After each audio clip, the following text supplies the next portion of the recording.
특별한 자리라고 저는 생각하는데요.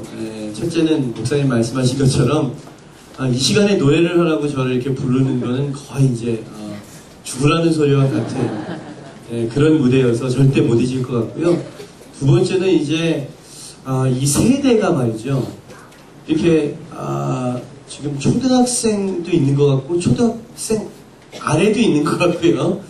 그리고 굉장히 높으신 분들도 계시고 이런 무대는 참 당혹스럽습니다. 그래서 절대로 오늘 이 이한교회 이 3주년 기념 특별 새벽 기도의 이 무대는 잊지 못할 것 같습니다. 근데 참 좋네요. 아침에 이렇게 또 불을 내려주소서를 또 건반과 어쿠스틱이랑 이렇게 들으니까 또 다른 느낌인 것 같고요. 제가 상당히 지금 은혜를 많이 받고 있어요. 첫 번째 찬양이 굉장히 용기를 줬었는데요. 두려워하지 말라. 내가 너와 함께 놀라지 말라. 왜 이렇게 와서도 않는지 이제 두렵고 놀라고 막 이런 마음으로 썼는데 어쨌든 제가 이 무대 위에 설 때마다 하나님께서 이렇게 노래를 할 수 있게 해주시면 참 기적이거든요. 부흥회를 3일 인도하고 또 그 다음날 올라가도 이상해요. 무대 위에 올라가면 소리가 나오고 내려가면 또 잠기고 이게 참 기적 중에 하나인데 좀 서론이 좀 길었습니다. 짧은 시간이지만 찬양으로 이야기로 서로 은혜 받을 수 있었으면 참 좋겠다 그런 마음으로 올라왔습니다. 우리 옆에 계신 분에게요 큰 소리를 이렇게 한번 이야기해 주죠. 당신도 기적의 주인공이 될 수 있습니다.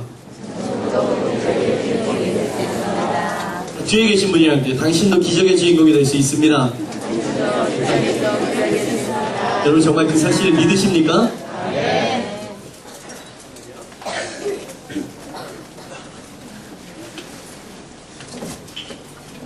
내가 나를 생각할 때 너무 작은 존재이지만요. 성경은 우리 한 사람 한 사람이 대단한 사람이랍니다. 심지어 하나님의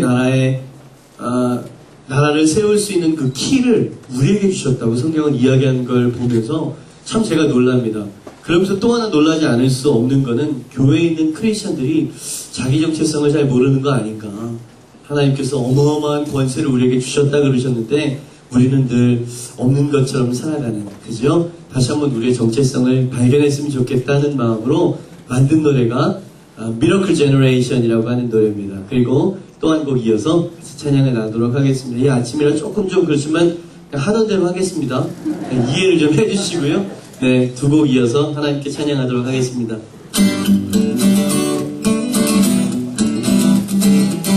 이 찬양 아십니까? 해보죠.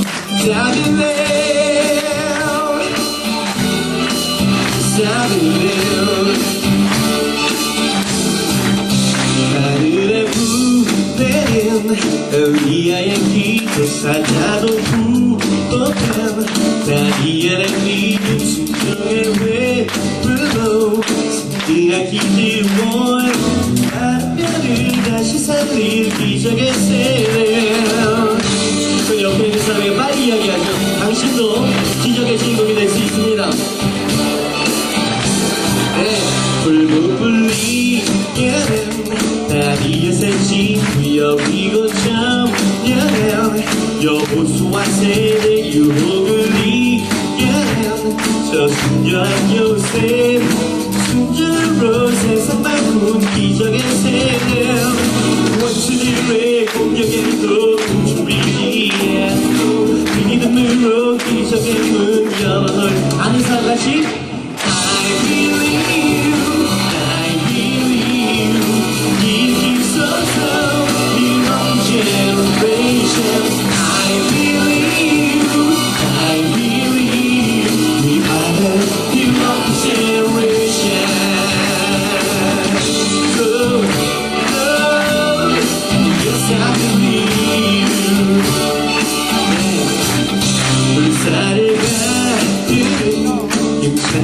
좁은 세상의 유혹을 다 거스른 세대 하나님 나라와 죽음 사명 위에 불가능을 가득했던 기적의 세대. 처음 시작한 세상 함께 존중하지 않고 두려움없이 다른 삶을 다른 세대. I believe, I believe. Generation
기적이 있습니다.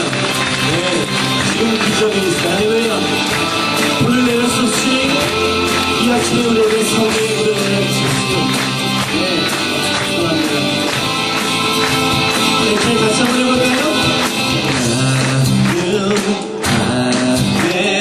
내가 살아가는 이유이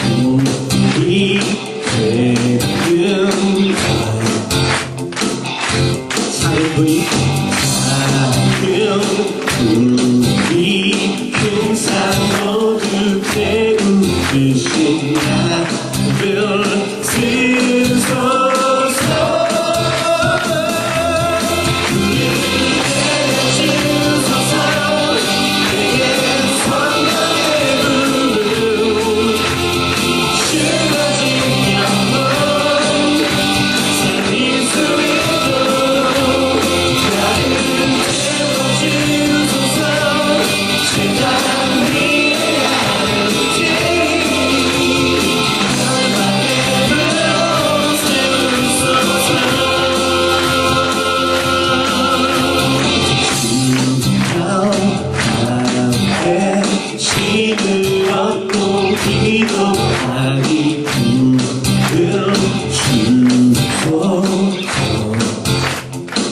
하나님 우리 기도입니다.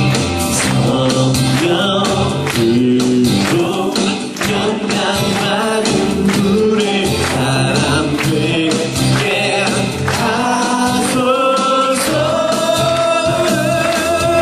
불을 내려주소서. 내게 성령의 불을 쓰러진 영혼 살릴 수 있도록 나를 태워주소서.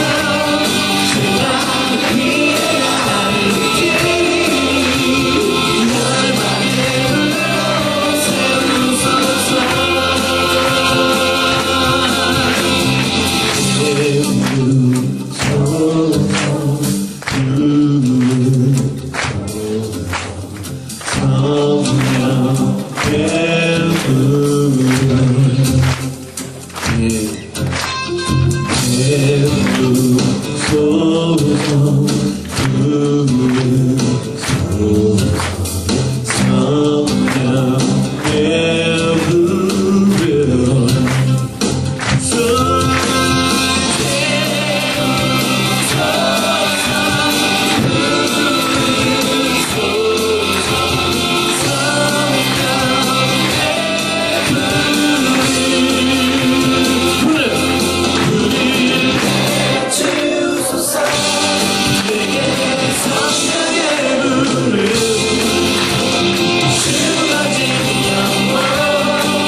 할렐루야. 옆에 있는 분에게 다시 한 번만 좀 이야기해 주죠. 불 받으면 당신도 기적의 주인공이 됩니다. 그죠? 기적이죠? 이 아침에 노래가 나온다는 건 정말 기적입니다. 이상하죠? 무대에만 올라오면 성령님께서 도우세요. 할렐루야. 얼마나 피부로 느낍니다. 진짜로 목소리가 안 나오는데도 올라오면 됩니다. 참 기적이에요. 내려가면 또 안 됩니다. 참 계속 찬양을 해 뜨는 데부터 해 지는 데까지 해야 될 운명인 것 같습니다. 네. 다음에 부를 찬양은 제 신앙 고백을 담은 찬양이에요. 겸손의 왕이라는 찬양을 부르려고 하는데요. 이 찬양을 부를 때마다 제 마음속에 깊이 새겨진 이야기를 자꾸 전하게 돼요. 키에르케고르라고 하는 유명한, 여러분 이름 들어보셨죠?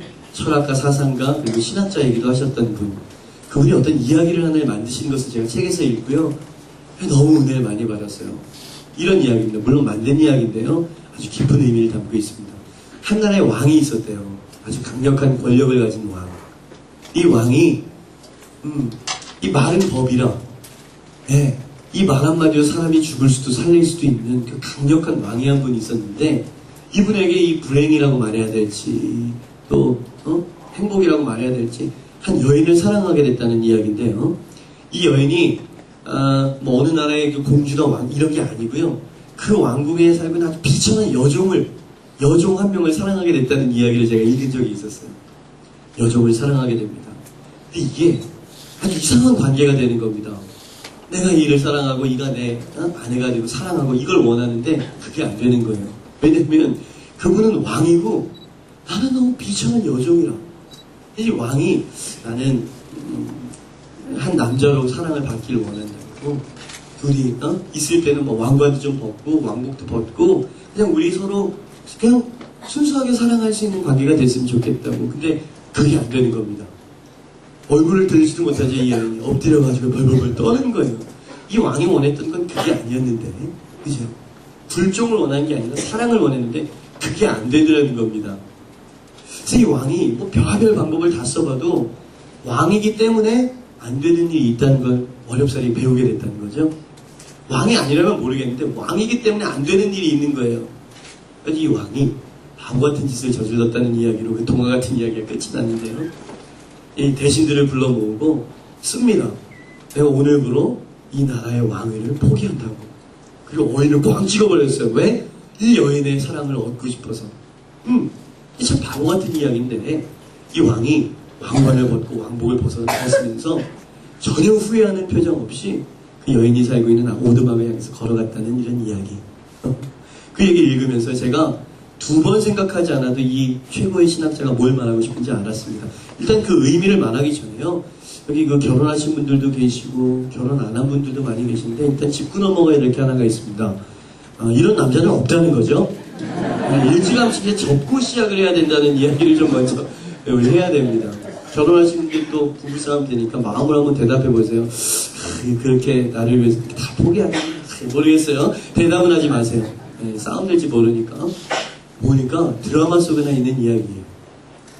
이 얘기의 의미를 어렵지 않게 알 수가 있었어요. 온 우주에 왕이 계셨답니다. 말씀으로 천지를 창조하신 왕. 신이라고도 부르는 그 하나님. 그 하나님이 비천한 여정보다 더 형편없이 죄악에 물든 우리 죄인 나를 사랑하셨다는 이야기죠. 뭔가 좀 잘 매칭이 돼요. 하나님은 인간을 사랑하셨고 인간과 교제하기를 원하셔서 만드셨어요. 그래서 구약 때에 내가 너희의 하나님이라고 구름 기둥으로 안개로 연기로 딱 나타나시면 하나님의 임재 그걸 보면서도 사람들은 두려워하죠. 벌벌벌 떨었습니다. 구약 읽어보세요. 그죠? 하나님의 마음은 읽으면 읽을수록 성경을 하나님은 아주 순진한 분이신 것 같아요. 죄송한 표현이지만은 아가서 같은 데 보면은 신랑으로 자기를 묘사하죠. 호세아서 보면은 내가 너에게 장가든 남편이라고 말이지. 하나님이 원하는 관계는 하나님을 알면 알수록 이 관계를 원하십니다. 종처럼 막 일하고 막 굴종하는 관계가 아니라 마음으로 그분을 사랑하는 이걸 원하시는데 이게 안 되는 거예요. 이게. 왜냐하면 그분은 신이고 나는 죄인이라. 본능적으로 그분이 무서워요. 그죠? 그래서 하나님이 내 마음은 그게 아닌데 인간들이랑 교제가 안 되는 거라. 커뮤니케이션이. 어떤 모양으로 나타나도 이적을 보여줘도 두려워하고. 그래서 이 하나님이 인간의 마음을 얻고자 하나가 되고자 하나님이 원했던 그 관계를 맺고자 하늘 왕관을 벗었다는 이야기가 바로 예수님이 오셨던 성육신의 이야기가 아니겠습니까? 이 신학자가 이걸 말하고 싶었던 거죠. 인간 세계에선 그런 일이 아주 흔하지 않은 일이지만은 2000년 전에 그런 일이 일어났다는 겁니다. 하나님이 한 신의 왕관을 버리시고, 그게 빌립보서 2장에 있는 이야기 아닙니까? 그는 근본 하나님과 본체시고 동등됨을 취할 것을 여기지 아니하시고 말이죠. 자기를 비워 종의 형체로 인간이 되어서 오셨다는 이야기. 신학교에서 제가 이 성육신 이러면은 너무 신학적인 단어라고 생각했는데 어느 순간에 이 단어가 저한테 생생하게 살아서 왔습니다. 중학교 때, 고등학교 때 청년 부에 이르기까지 저는 회장이었던 사람이에요. 뭐 다들 그렇겠지만은, 네. 근데 그 주님을 제가 만나지 못했고 머리에만 있었던 관념적인 하나님. 대학교 2학년 때요, 이분이 살아서 저한테 오시는데 그 성육신 사건과 그분이 나를 위해서 피 흘렸을 때 이 십자가 사건이 살아서 오는 겁니다. 살아서. 생생하게 살아서. 현상이 일어나지요. 일단 눈물이 쏟아집니다. 그렇죠? 그 눈물은 찔끔거리는 눈물이 아니고 그 도대체 끊어지지가 않아요. 여러분 이런 눈물 흘려보신 적 많으시죠? 어르신들. 그죠? 젊은이들은 그게 무슨 말인지 모를 수도 있어요. 나도 여러분 나이 때 몰랐으니까. 근데 그분이 사랑으로 오시는데 이게 수도꼭지가 이게 안 잠겨. 계속 울게 되면서 그분을 사랑하게 됩니다. 이상한 변화가 일어나죠? 그 두렵던 하나님을 사랑합니다. 이 고백하고 있는 나.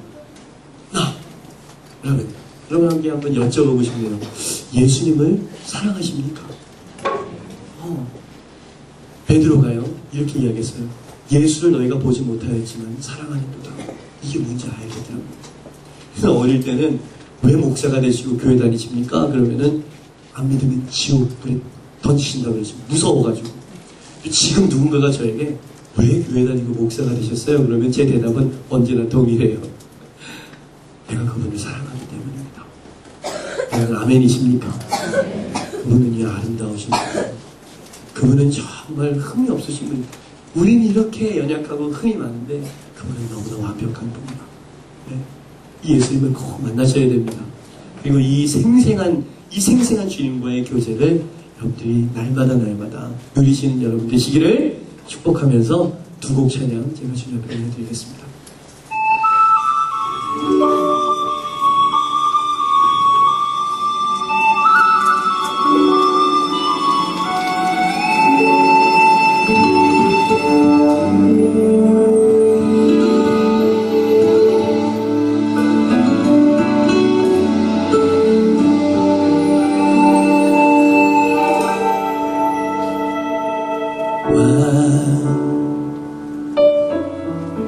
겸손의 왕 평범한 목수의 아들 주 종으로 오시니 죄인은 성리신 창조주 주의 손 거친 못이 찔렀고 주의 발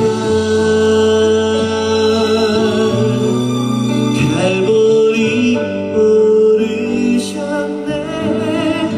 모든 것 내어주신 주님 우리의 발을 씻겼네. 주가 시로 거역한 우리를 위해 고통당했네. 무엇을 위한 상인지 무엇을 바란 희생인지 당신은 사랑의 눈먼 주님.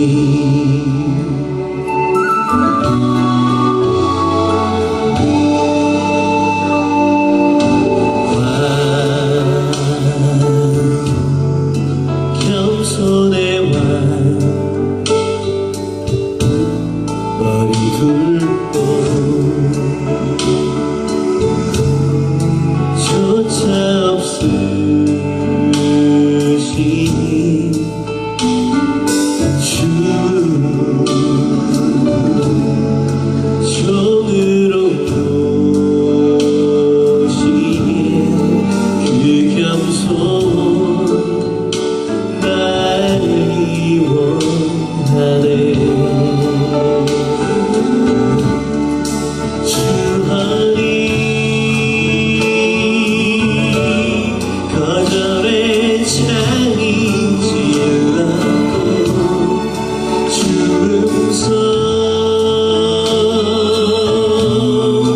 왜 날 버리셨나요? 인간을 지은 하나님이 인간 손에 죽으셨네요. 주가 쉬고 멸시한 우리를 죽임당했네. 무엇을 위한 사랑인지 무엇을 바란 희생인지 당신은 사랑의 꿈꿔 주니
당신은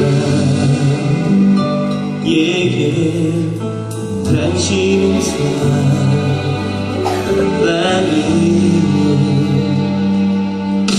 눈물 주니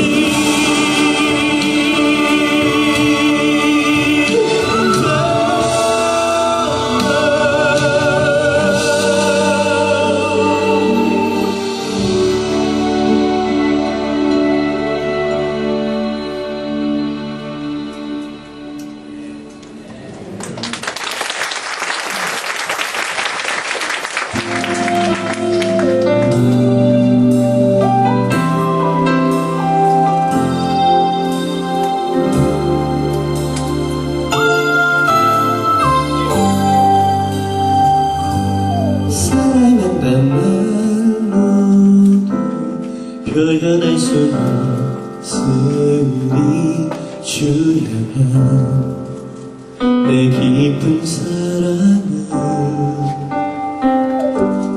말씀으로 세상을 지으신 내 주님이 내 이름을 불러주시네.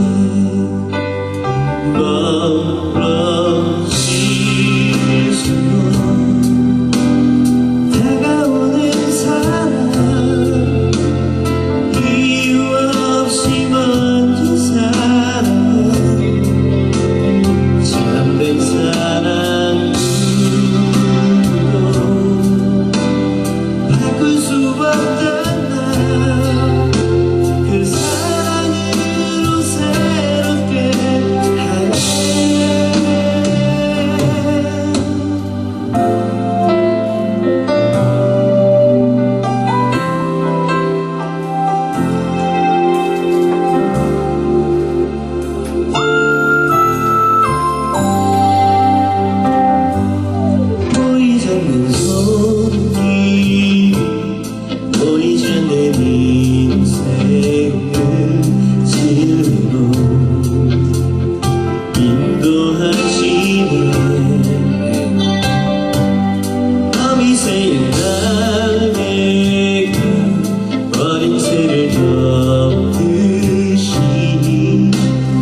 무리긴 좀 무리네요.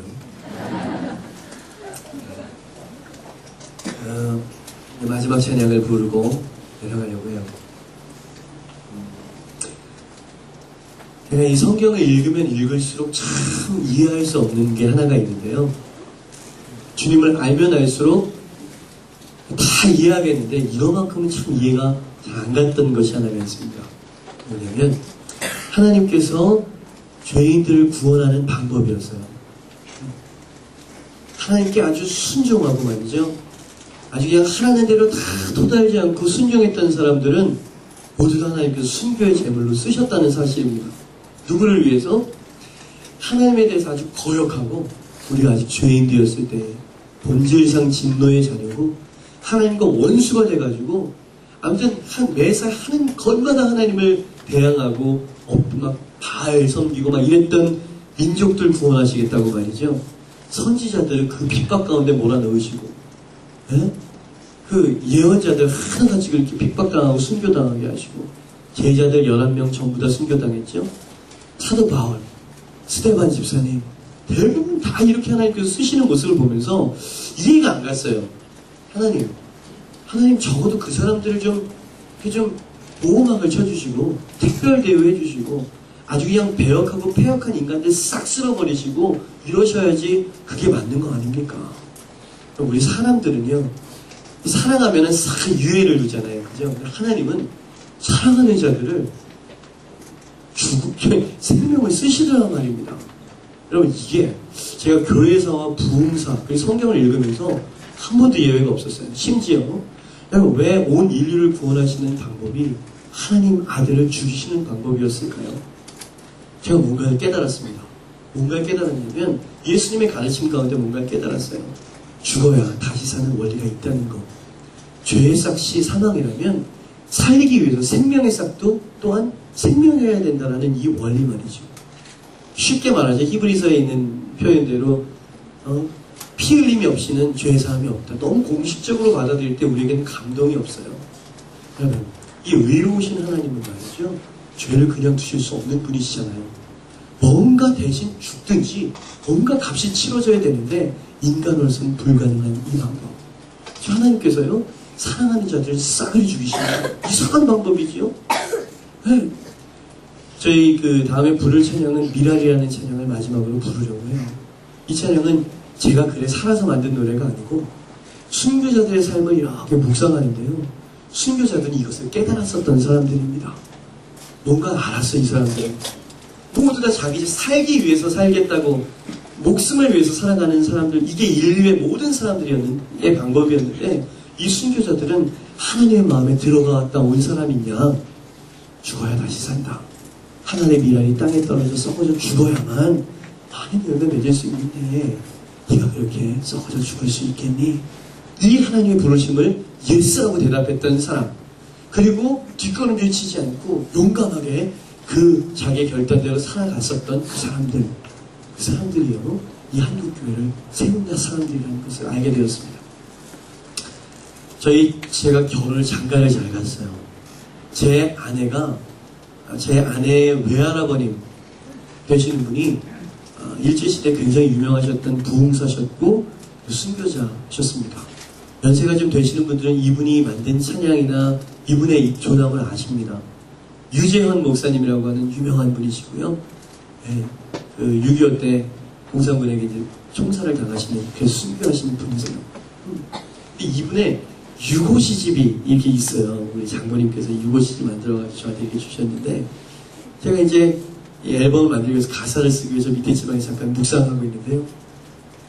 그분의 이제 유고 시집에 물을 떠난 고기가 살 수 없는 것처럼 예수 떠난 심령은 살 길이 없는 이게 그 어르신이 작시하신 겁니다. 네, 부흥회를 하는데 이게 복음성과 작시를 참 많이 하셨던 분이에요. 읽어보는데요. 다릅니다. 이 신앙이 달라요. 이 연소한 목사가 젊은이가 그것을 읽는데 뭐가 색깔이 컬러가 달라요. 굳이 표현하자면 그분들의 신앙은요. 컬러는 붉은 빛이었어요. 빛빛이었어요. 피가 있어요. 피가. 근데 이 시대에 이렇게 기독교와 이게 선포되어지는 메시지와 십자가 이 메시지를 들어보면은요, 빛빛이 아니라 약간 핑크빛 같은 생각이 든다고나 할까요? 뭔가 좀 달라요, 컬러가. 같은 복음을 섬기는데 그들은 목숨을 버릴 만큼 그 복음이 소중했어. 근데 우리는 우리의 습관 하나 바꾸지 못하는 무력한 복음이라는 이 젊은 목사의 마음속에 부딪혀오는 이 생생한 깨달음 말이에요.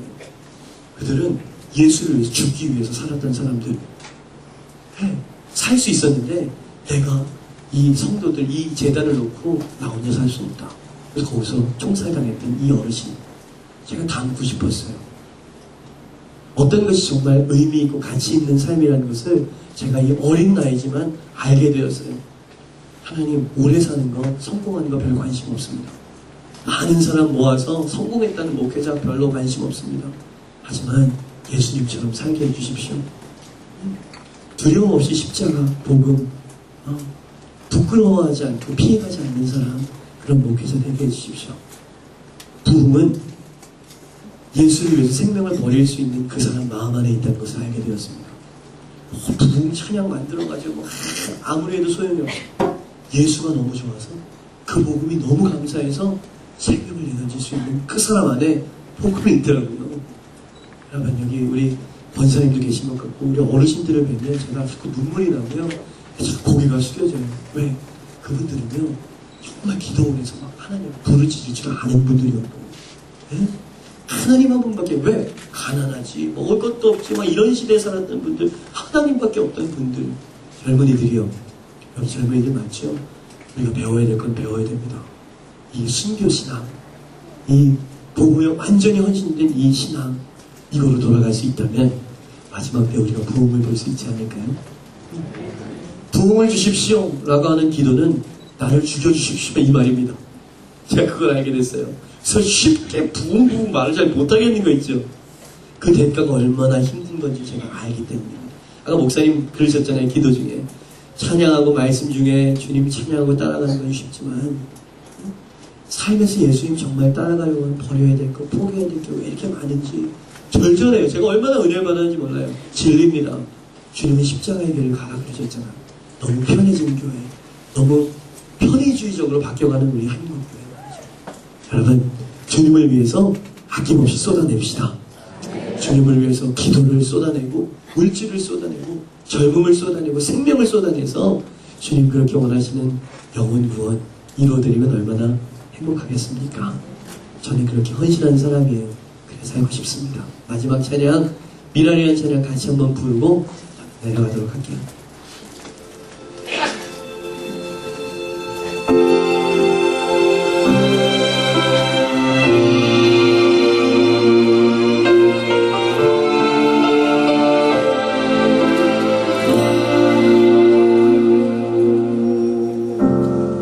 세상을 원하기 위해 흘려야 할 피가 필요한 죄인을 대신하기 위해 희생의 제물 필요하시다면 내 생명 재단 위에 드리고 주 영광 위해 사용하소서.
생명